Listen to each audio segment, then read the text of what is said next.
Hi friends, ఎలా ఉన్నారు?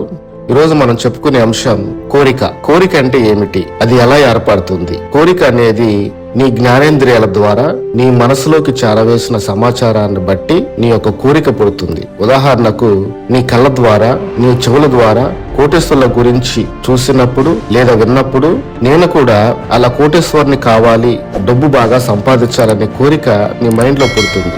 కోరిక రెండు రకాలు. ఒకటి సాధారణమైన కోరికలు, అంటే ఒక మంచి డ్రెస్ కొనుక్కుని వేసుకోవాలి, ఒక మంచి భోజనం చేయాలి, ఒక ఇష్టమైన సినిమాని చూడాలి. ఇవి సాధారణమైన కోరికలు. రెండోది బలమైన కోరికలు. వ్యాపారం చేసి వేల కోట్లు సంపాదించాలి, ఒక ఐఏఎస్ ఆఫీసర్ కావాలి, ఒక ఐపీఎస్ ఆఫీసర్ కావాలి. బలమైన కోరిక ఎలా ఉంటుందంటే, ఒక వ్యక్తి చల్లటి ప్రదేశంలో ఉన్నప్పుడు దాహం వేస్తున్నా నీరు తాగాలనే కోరిక అంత బలంగా ఉండదు.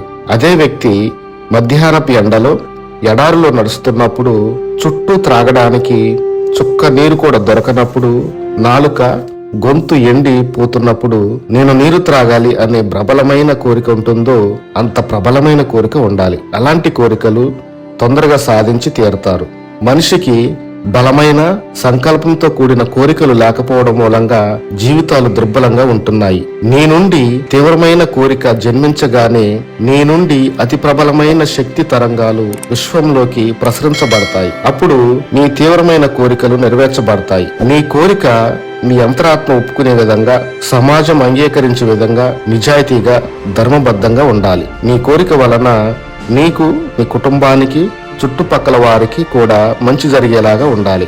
కోరిక గురించి చిన్న కథ వినండి. ఒక రాజ్యంలోని రాజుగారి కుమారుడు అడవికి వేటకి వెళ్తాడు. అడవిలో ఉన్న అటవికులు, అంటే అడవి జాతి వారు రాజుగారి కుమారుణ్ణి బంధిస్తారు. ఆ విషయం రాజుగారికి తెలిసి తన కుమారుని విడిపించి తీసుకొచ్చిన వారికి వారు కోరిన కోరికను బహుమతిగా ఇస్తానని చాటింపు వేస్తారు. అప్పుడు అడవి దగ్గరలోని ఒక గ్రామంలోని ముగ్గురు కుర్రవాళ్ళు, రాము, సోము, భీము అనేటువంటి ముగ్గురు కుర్రవాళ్ళు అడవిలోకి వెళ్లి అటవిక జాతితో పోరాడి రాజుగారి కుమారుని విడిపించి అంతఃపురానికి తీసుకువస్తారు. అప్పుడు రాజుగారు ఆ ముగ్గురు సాహసవంతులను మెచ్చుకొని, మీకు ఏమి కావాలో కోరుకోండి అని మొదట భీముని అడుగుతాడు. భీము, నాకు ఈ రాజ్యంలో అందమైన అమ్మాయిని ఇచ్చి పెళ్లి చేయాలి అని కోరతాడు. వెంటనే రాజుగారు మంత్రులను ఆదేశిస్తాడు. మన రాజ్యంలో అందమైన అమ్మాయిని వెదికి తెచ్చి భీమునికిచ్చి పెళ్లి చేయమని ఆదేశిస్తాడు. రెండో వాడు సోముని రాజుగారు అడుగుతాడు, నీ కోరిక ఏమంటున్నాయినా అని. సోము రాజుగారి అంతఃపురంలో, అంటే ప్రభుత్వ ఉద్యోగం కావాలని కోరతాడు. రాజుగారు వెంటనే రేపే వచ్చి ఉద్యోగంలో చేరుపు అని ఆదేశిస్తాడు. ఇక మూడో వాడు రాముని ఏమి కావాలో కోరుకోమంటాడు. అప్పుడు రాము, రాజా, మీరు మీ కుటుంబ సభ్యులు నెలకోసారి మా ఇంటికి భోజనానికి రావాలని కోరతాడు. రాజుగారు, అక్కడ ఉన్న మంత్రులందరూ ఆశ్చర్యపోతారు. ఇదేమి కోరిక? రాజుగారు మీ ఇంటికి వచ్చి భోజనం చేస్తే నీకేం వస్తుంది అని అంటారు. రాము ఎవరు ఏమి చెప్పినా వినడు.